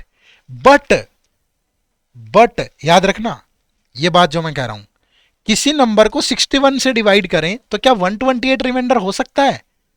नहीं हो सकता भाई, तो फिर उसको तब तक डिवाइड करो जब तक वो छोटा नहीं आ जाता। तो 128 को अगेन 61 से डिवाइड किया, 2 से गया 122, कितना बचा 6। तो right answer is option number 6। But ये चीज वहीं लगेगी, ध्यान रखना। ये आप एक चीज भी देखो ईयर बाय ईयर, ये 2017 का सवाल है, मैंने 2025 के सवाल भी आपको करवाए हैं। आप सोच के देखो कि क्या चेंज हो रहा है वहां से वहां तक। समझ पा रहे हो ना सारे? तो अगर डिवाइजर सेम है तो change on dividend is directly proportional to the remainder. बात को समझे सारे? चलो एक बात पूछूं, सच्चे मन से बताना, मजा आ रहा है? बिल्कुल सच्चे मन से बताओ, मजा आ रहा है पढ़ने में? अगर पढ़ने में मजा आ रहा हो ना भाई, मेरी एक बात मान लेना, एक रिक्वेस्ट है सबसे, एक कमेंट करके जरूर बताना। हो सकता है कि ये वीडियो आपको मेरे रिकॉर्ड करने में बहुत टाइम के बाद मिले, लेकिन एग्जाम से पहले मिली तो ये वीडियो आपके लिए बहुत इंपॉर्टेंट है। और अगर आपको ये वीडियो अच्छी लगी तो एक लाइक और कमेंट मेरे लिए कर देना यार। ये मत सोचना कि नहीं करेंगे तो सर क्या ही कर लेंगे। कमाल करते हो, मेरे सामने आप नहीं हो, और मैंने रिकॉर्ड करते हुए, मैंने पढ़ाते हुए ये नहीं सोचा कि आपको, आप तक ये पहुंचेगी तो आपको कैसा लगेगा। मजा आ रहा है ना, तो वो मजा मुझ तक भी पहुंचाओ भाई। आपके कमेंट पढ़ के मुझे मजा आएगा, मुझे अच्छा लगेगा। तो इसलिए कमेंट जरूर करना है सबने, कमेंट करके बताना है, बिल्कुल दिल की भावनाएं लिख देना। ठीक है, चलो नेक्स्ट। अब भैया 2017 में सिंपल सवाल था, 2021 में उसने ऐसे पूछ लिया, which one of the following is the remainder when 74 की पावर 100 इज डिवाइडेड बाय 9। अब बताओ कैसे बताओगे? औखा है, बढ़िया है क्वेश्चन। अब इसके लिए क्या करना है समझो। अब मैं आपको एक साइक्लिसिटी रूल समझा रहा हूं। क्या सर, कौन सा रूल समझा रहा हूं? Cyclicity rule. साइक्लिसिटी रूल क्या होता है? साइक्लिसिटी रूल में हम ये चेक करते हैं कि कब पावर रिपीट हो रही है, मतलब कब रिमाइंडर रिपीट हो रहे हैं। समझ रहे हो? जैसे मैंने लिखा 2 की पावर 1 2, 2 की पावर 2 4, 2 की पावर 3 8, 2 की पावर 4 16, 2 की पावर 5 32, 2 की पावर 6 64, 2 की पावर 7 128, 2 की पावर 8 256, 2 की पावर 9 512, 2 की पावर 10 1024। यही तो है ना भाई? क्लियर है? यही तो है। ठीक है, अगर मैं ऐसे लिख रहा हूं, अब मैं जब भी इनको डिवाइड करूंगा अलग अलग नंबर से तो साइक्लिसिटी हर बार अलग अलग आएगी, हर बार अलग अलग आएगी ना भाई। अगर मैं 2 की पावर 1 को 7 से डिवाइड करूं, रिमाइंडर आया 2, 2 की पावर 2 को डिवाइड करूं 4, 2 की पावर 3 से डिवाइड करूं, मतलब अलग अलग तरीके से बनेगा। तो अगर जैसे यहां देखें तो 2 की पावर में रिमाइंडर कब रिपीट हो रहा है? ये देखो हर 4 के बाद। ठीक है, 4 के बाद रिपीट हो रहा है, ये देखो। समझ पा रहे हो ना? तो मतलब मैं बार बार क्यों देखूंगा, मुझे पता चल जाएगा कि हर 4 के बाद। अब मैं कहूं कि 2 की पावर अगर 19 है तो उसका लास्ट डिजिट क्या आएगा? तो इसका 19 को 4 से डिवाइड कर लो, 4 चौके 16, रिमाइंडर 3, 2 की पावर 3 ले लो, लास्ट में 8 आएगा भाई, खत्म। पर ये सबके लिए अलग है ना, जैसे 2 में अलग है, 3 की लोगे तो अलग अलग बनेगा, 5 लेंगे तो अलग बनेगा, 7 लेंगे तो अलग बनेगा। ठीक है, तो ये साइक्लिसिटी चेक करेंगे तो वो कैसे चेक करते हैं देखो। जैसे मैंने कहा कि 2 की पावर है 49। ठीक है, 2 की पावर कितनी है? 49। इसको आपको 7 से डिवाइड करना है। क्लियर है भाई? तो क्या रिमाइंडर होगा ये हमें चेक करना है।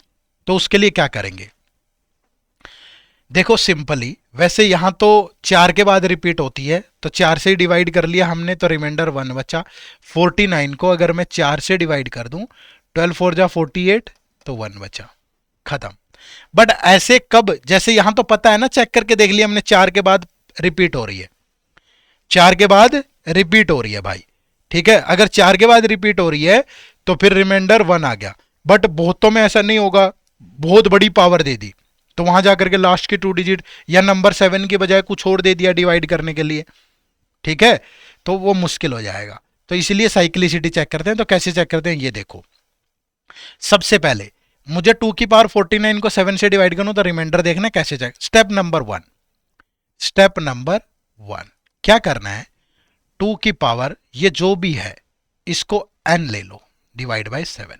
तो n की वैल्यू कितनी आ गई 49। स्टेप नंबर 1 समझ में आ गया सबको। अब स्टेप नंबर 2 क्या होगा कि जितनी भी ये n है ना, n को अलग अलग तरीके से अलग अलग वैल्यू पुट करके ये देखो कि कब रिमाइंडर रिपीट हो रहा है, रिमाइंडर या तो क्या हो रहा है रिपीट हो रहा है, या रिमाइंडर जो है वो डिवाइजर -1 आ रहा है। ठीक है, दो सिनेरियो चेक करने हैं, या तो रिमाइंडर रिपीट हो रहा है या रिमाइंडर डिवाइजर -1 आ रहा है। n की वैल्यू रखो यहां अलग अलग, देखो 2 की पावर 1 डिवाइड बाय 7, रिमाइंडर आया 2, 2 की पावर 2 डिवाइड बाय 7, रिमाइंडर आया 4, 2 की पावर 3 डिवाइड बाय 7, रिमाइंडर आया 8, 2 की पावर 4 डिवाइड बाय 16, रिमाइंडर आया 7, तो रिमाइंडर आया कितना 2। ठीक है, तो मतलब हर चौथे उस पर रिपीट हो गया, 16 डिवाइड गया 7 से, तो मतलब इस पे रिपीट हो गया भाई। तो आपको इससे पहले वाले स्टेप देखने हैं, इससे पहले वाले स्टेप कितने हैं 3। तो जब भी रिमाइंडर रिपीट हो जाए तो रिपीट से पहले कितने स्टेप हुए ये देखो, वो उसकी साइक्लिसिटी होगी। जैसे 2 की पावर 1 7 से डिवाइड किया 2, 2 की पावर 2 7 से डिवाइड किया 4, 2 की पावर 3 7 से डिवाइड किया 8, तो इससे पहले कितने स्टेप हुए 3, तो मतलब इसकी साइक्लिसिटी क्या है 3 है। अगर ऐसा रिमाइंडर आ जाता जो -1 हो, हालांकि यहां तो आएगा नहीं, फिर क्या करते वो आगे बता दूंगा मैं दूसरे केस में। यहां समझ में आ गया सबको कि आपको ये चेक करना है कि कहां जाकर रिमाइंडर रिपीट हो रहा है, उससे पहले के स्टेप काउंट कर लो, वो उसकी साइक्लिसिटी होगी। अब स्टेप नंबर 3 क्या है, स्टेप नंबर 3 ये है कि जो n था उसको साइक्लिसिटी से डिवाइड करना है। तो n कितना था 49, 49 को 3 से डिवाइड करो, 16 3 48, बच गया 1। तो स्टेप नंबर 4 क्या होगा, ये फाइनल आंसर देगा। आपको n की वैल्यू ये रिमाइंडर रख लेनी है भाई। जैसे यहां ये रिमाइंडर कितना है 1, तो यहां n की वैल्यू 1 रख लो बस। 2 की पावर 1 डिवाइड बाय 7, तो रिमाइंडर आया 2, तो यही राइट आंसर है आपका। ठीक है, यही राइट आंसर है। एक और एग्जांपल लेते हैं ना, काफी एग्जांपल ले लेंगे। मैंने कहा कि 3 की पावर 97 डिवाइड बाय 28। ठीक है, अब स्टेप नंबर 1 क्या है, आपको 3 की पावर n ले लेना है, तो n की वैल्यू कितनी आई 98। स्टेप नंबर 2 क्या है, सॉरी 97।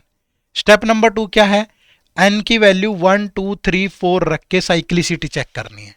तो n की वैल्यू 3 की वैल्यू 1 डिवाइड बाय 28, तो कितना आया 3। 3 की पावर 2 डिवाइड बाय 28 कितना आया 9। 3 की पावर 3 बाय 28 कितना आया 27। मैंने कहा था कि आपको कब रुकना है, या तो रिमाइंडर रिपीट हो जाए या रिमाइंडर डिवाइजर -1 आ जाए, वहां रुकना है आपने। जब रिमाइंडर रिपीट हो जाए, जैसे सुपोज यहां रिमाइंडर रिपीट हो जाता, रिमाइंडर रिपीट हो जाता तो उससे पहले के स्टेप काउंट कर लेंगे, वो उसकी साइक्लिसिटी होगी। लेकिन जब रिमाइंडर -1 आ जाए तो वहां तक के टोटल स्टेप काउंट करो कितने हुए, 1 2 3, 3 स्टेप हुए उसका डबल कर दो, तो इसकी साइक्लिसिटी 6 है। मतलब इसकी साइक्लिसिटी कितनी है भाई 6 है। अब तीसरा स्टेप क्या है, जो साइक्लिसिटी है उससे n को डिवाइड करो, तो 97 को 6 से डिवाइड किया, 16 6 96, रिमाइंडर आया 1। चौथा स्टेप क्या फाइनल, ये रिमाइंडर लेना है n की जगह, 3 की पावर 1 डिवाइड बाय 28, तो फाइनली आंसर कितना आएगा 3। क्लियर है, तो दो ही चीजें होंगी, ये और ये स्टेप तो सब में सेम है, ये साइक्लिसिटी निकालने का अलग होगा। तो साइक्लिसिटी क्या, अगर रिमाइंडर रिपीट हो जाए तो उस स्टेप को छोड़ के उससे पिछले स्टेप ले लो, कितने वो काउंट कर लो, वो साइक्लिसिटी होगी। और अगर रिमाइंडर आया डिवाइजर -1, तो उस स्टेप को इंक्लूड करो, वहां तक के स्टेप देखो और उसको 2 से मल्टीप्लाई कर दो। बहुत आसान है भाई, बहुत आसान है। ठीक है, तो आराम से कर सकते हो आप। ये साइक्लिसिटी रूल नहीं समझ में आया, एक बार और देख लो यार, बहुत अच्छे से बता दिया है मैंने। ठीक है, थोड़ी सी ताकत तो लगेगी चीजों को समझने में। अब जैसे ये क्वेश्चन है, which one of the following is the remainder, आपको कुछ नहीं करना, 74 की पावर 100 डिवाइड बाय n। पहले तो इसको डिवाइड कर लो 74 को, 74 को जब 9 से डिवाइड, अगर ये बड़ा हो ना पहले डिवाइड कर लेना, 9 8 जा 72, तो 2 बचा, तो आपको सिर्फ ये लेना है 2 की पावर 100। इन दोनों का मतलब सेम ही है, अलग नहीं है। अब अपने स्टेप्स लगाओ आराम से। स्टेप नंबर 1 क्या, 2 की पावर n लेना है भाई, ठीक है। n की वैल्यू कितनी आई, 100। स्टेप नंबर 2 क्या, n की वैल्यू पुट करनी है 1 2 3 4 5 6 कुछ भी। कब तक, जब तक रिमाइंडर रिपीट ना हो जाए या रिमाइंडर डिवाइजर -1 ना आ जाए। तो 2 की पावर 1 डिवाइड बाय 9 कितना आया 2, 2 की पावर 2 डिवाइड बाय 9 कितना आया 4, 2 की पावर 3 डिवाइड बाय 9 कितना आया 8। देखो ये 1 लेस आ गया। तो इस केस में क्या करेंगे, ये सारे स्टेप काउंट करेंगे 1 2 3 और इसको डबल कर देंगे। तो मतलब इसकी साइक्लिसिटी जो है वो 6 है, कितनी है 6। अब थर्ड स्टेप क्या है, इस साइक्लिसिटी से n को डिवाइड करेंगे, 100 को 6 से डिवाइड किया, 16 6 96, कितना बचा 4। फाइनल स्टेप क्या है, ये n की जगह ले लेंगे ये रिमाइंडर, तो ये n यहां है 2 की पावर 4 डिवाइड बाय 9, 2 की पावर 4 16 होता है, 16 को 9 से डिवाइड करूं तो रिमाइंडर कितना होगा 7। तो ये फाइनल आंसर है, ऑप्शन नंबर 4। अब आप बताओ मुश्किल है कि आसान है। मुश्किल नहीं है भाई, बिल्कुल भी आसान है। बस थोड़ी सी हिम्मत तो करनी पड़ेगी, थोड़ी मेहनत करनी पड़ेगी, थोड़ा अगर जैसे बताया ऐसे कर लोगे ना, एक बार लिख लो, एक बार में समझ में ना आए लिख लो पॉइंट। 4 स्टेप बताए हैं बिल्कुल, ये 3 स्टेप फर्स्ट थर्ड और फोर्थ सेम है सब में, यही चीजें करनी है। बस यहां सेकंड में देखना है, या तो रिमाइंडर रिपीट होगा, तो रिपीट हो जाए तो रिपीट रिमाइंडर वाले स्टेप को छोड़ दो, उससे पहले के स्टेप काउंट कर लो, वही साइक्लिसिटी होगी। और जहां रिमाइंडर इस डिवाइजर -1 आ जाए तो वो स्टेप भी काउंट कर लो और उसको 2 से मल्टीप्लाई कर लो। अब यानी कि जब आप 2 की पावर 7 बाय 9 लोगे ना, तब जाकर के ये रिपीट होगा। दोबारा रिपीट रिमाइंडर कब होगा, 2 की पावर 7 पे, तो फिर 6 स्टेप लोगे आप। 2 की पावर 7 क्या होती है, 128। अब 128 को 9 से डिवाइड कर लो तो रिमाइंडर आया 2, देखो यहां जाके रिपीट होगा। तो ये जो है ना, ये अगर आपको ये ध्यान ना रहे रिमाइंडर -1 वाला, तो करते जाओ, जहां रिमाइंडर रिपीट हो जाए वहां रुक जाना, थोड़ी कैलकुलेशन और ज्यादा हो जाएगी बस, और तो कोई फर्क नहीं है। मतलब मैंने 2 की पावर 3 तक काम कर लिया, आप अगर ये स्टेप ना सोचते, आप रिमाइंडर रिपीट का ही वेट करते, तो आप 2 की पावर 7 पे जाके रुक जाते, उससे पहले नहीं रिपीट होता। तो 2 की पावर 7 पे रिपीट होगा तो उससे पहले जो 6 स्टेप आए वो उसकी साइक्लिसिटी है, ठीक है। तो ये साइक्लिसिटी रूल था अपना, ठीक है भाई। चलो उसके बाद एक इस तरह के सवाल भी बहुत बार आ जाते हैं, इनको बोलते हैं अलजेब्रिक रिमाइंडर। क्या बोलते हैं, अलजेब्रिक रिमाइंडर। तो ये कैसे निकाले जाते हैं, देखो क्या है, find the remainder when x की power 3 5x square plus 7 is divided by x minus 2।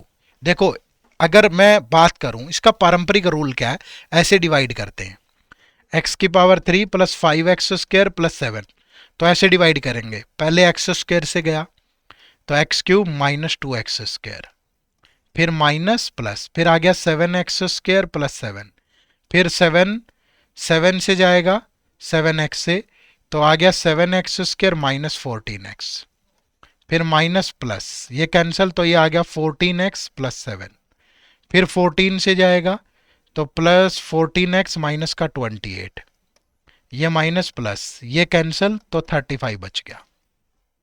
ऐसे डिवाइड करते हैं। बट मैं आपको क्या कह रहा हूं, आसान तरीका देखो ना, आपको कुछ नहीं करना, जिससे डिवाइड करना है उसको 0 के इक्वल पुट कर दो।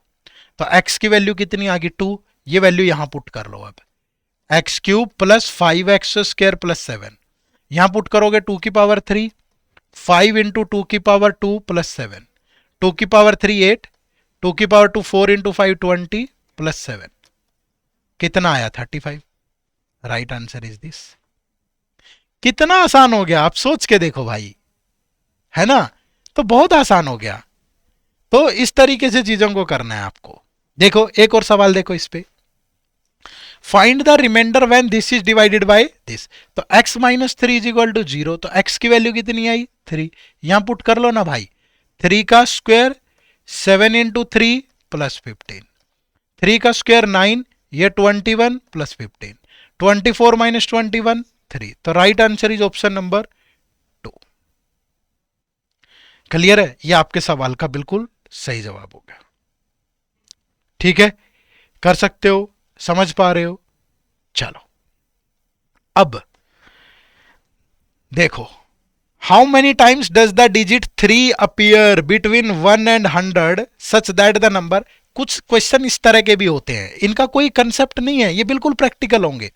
ये ईपीएफओ ईओए 2021 में पूछा गया। देखो क्या है, how many times does the digit 3 appear between 1 and 100 such that the number where 3 appear is not divisible by 3।